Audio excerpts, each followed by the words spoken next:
प्रिय दर्शकों, स्वागत है आपका ज्योतिष की इस सभा में। आज चर्चा करेंगे कुंडली को देखने की एक अद्भुत और विशेष विधि की। ज्योतिष के अंदर जब अष्टम भाव, जैसे कई वीडियोस में मैं बता चुका हूं कि उसकी विशेष छवि होती है जो second face of the life को डिनोट करता है, उसी का विशेष असर होता है first face of the life के अंदर।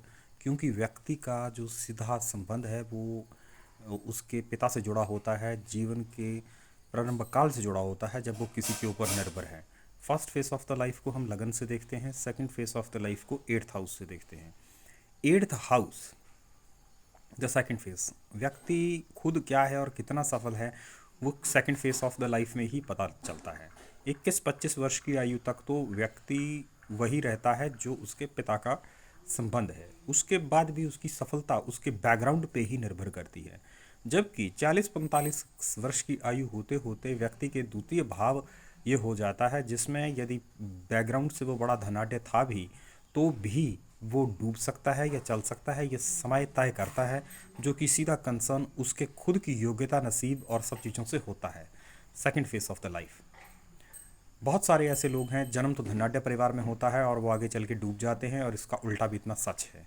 जैसे आप कुछ बड़े बड़े सफल लोगों को भी देखते हो, उनका वो सेकंड फेस अप है। जैसे कि मोदी जी, किसी को भी देख लीजिए, मोदी जी तो चलो एक उदाहरण हो गया, लेकिन ऐसे बहुत सारे लोग हैं तो उनका एट्थ हाउस अप होता ही है जब बैकग्राउंड से वो कुछ भी नहीं थे, जन्म से नहीं थे, और जिनको आप देखते हो कि जीवन के प्रथम सत्र में ही सफलता मिलती चली जाती है, जैसे कि माइकल जैक्सन आदि लोग, तो बहुत छोटी आयु में ही वो सफलता का आसमान छू लेते हैं। ब्रूस ली, उनका फर्स्ट फेस अप होता है।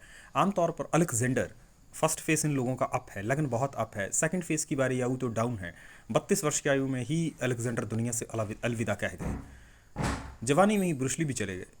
तो फर्स्ट फेस इनका अप होता है, सेकंड डाउन होता है, और सेकंड डाउन होने के कारण अगर मान लीजिए ये लोग उसके बाद जीवित रहते तो इनके जीवन में वैसी सफलता नहीं होती।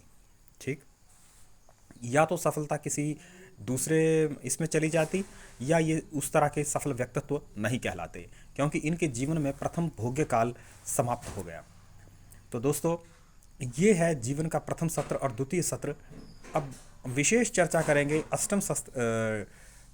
अष्टम भाव के ऊपर कि अष्टम भाव आखिर कैसे और कब फलित होता है। इस वीडियो के माध्यम से हमने ये जाना कि जो प्रथम सत्र है, प्रथम सत्र जीवन का, the first face of the life, उसमें और second face of the life में दिन रात का डिफरेंस है, जो कि सामान्य ज्योतिषी जिस चीज़ को नहीं जानता और वहीं पे धोखा खाता है, वो जनरल ग्रहों की दशा, महादशा, विंशोत्तरी, योगिनी, इनके ऊपर प्रोडिक्शन करता रहता है। जबकि अगर लग्न और अष्टम को देखा जाए तो आपकी भविष्यवाणी, आपका जो कथन है वो बिल्कुल सत्य होता ही है।